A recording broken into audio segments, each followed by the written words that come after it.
প্রভু এসেছ উদ্ধারিতে আমার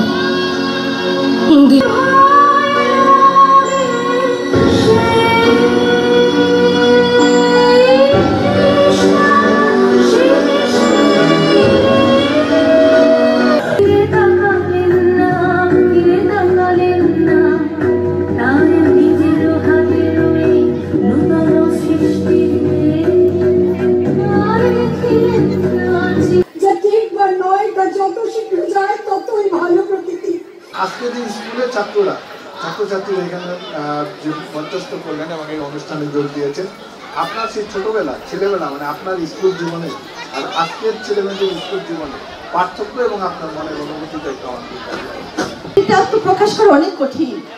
মানে আপনারা আমার সাথে উপভোগ করেছেন অনুষ্ঠানটা, আপনারা দেখেছেন যে এত কঠিন একটা নাটক আমার স্টুডেন্টরা কিভাবে করলো, আমি নিজে তো অবাক হয়ে গেছি যে এত সুন্দর কিভাবে করলো সেটা। তাহলে আপনারা বুঝতে পারছেন যে আমার এই প্রতিষ্ঠানের সাথে যারা জড়িত আছে, বিশেষ করে প্রিন্সিপাল মহোদয়, চিফ কোঅর্ডিনেটর এবং শিক্ষক শিক্ষিকা বৃন্দ যারা আছেন, তাদের অবদান অনেক বেশি।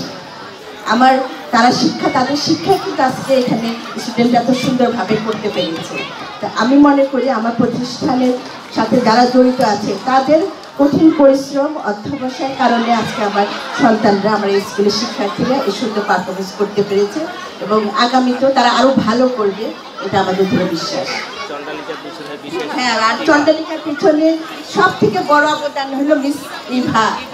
মন প্রাণ থেকে চেয়েছে বলে সম্ভব হয়েছে। আপনারাও দেখেছেন ইভা মিস সবসময় এটাকে নিজের মতন করে কাজ করে এবং সে বাচ্চাদের এত সুন্দর করে শেখায়। আমার মনে হয় তারা মনে 7 দিনও সময় পায়নি, এই 7 দিনের মধ্যে কিন্তু তারা এত সুন্দর কাজ করেছে। এই ছাত্রছাত্রীদের এটা দেখতে গিয়ে কি আপনার স্কুল জীবনের কোনো কিছু মনে পড়ে গেছে? হ্যাঁ, অবশ্যই। মানে আমি তো যখন আমার স্টুডেন্টদের এটা দেখছে আমার, তখন মনে হচ্ছে আমি আসলে ওদের মতন এত দক্ষ ছিলাম না। আমি তো ওরা যে সুন্দর নাচলো, গান গেলো, এটা তো অনেক বড় পাওয়া আমার জন্য।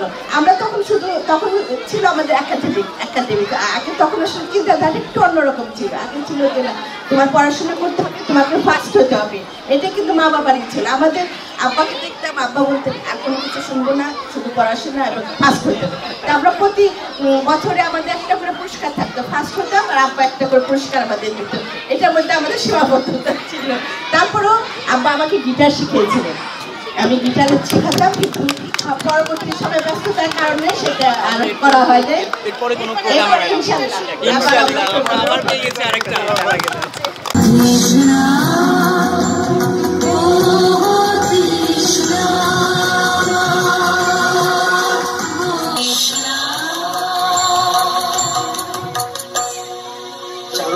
পাবি তবে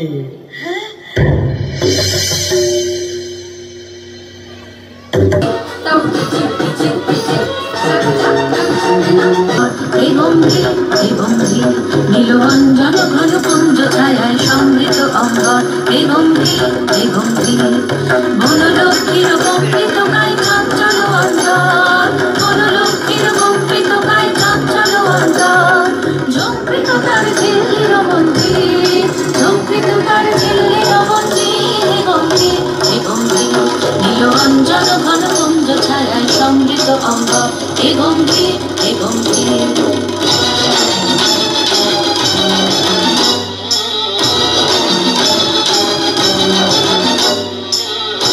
বনস্পতি শেষকালে কি লুটাবে ধুলায়, অপ্রভেদিক নয়, ওরা স্বপ্ন নয় মা।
সবার হয়তো পড়া নেই নৃত্যনাট্যটি।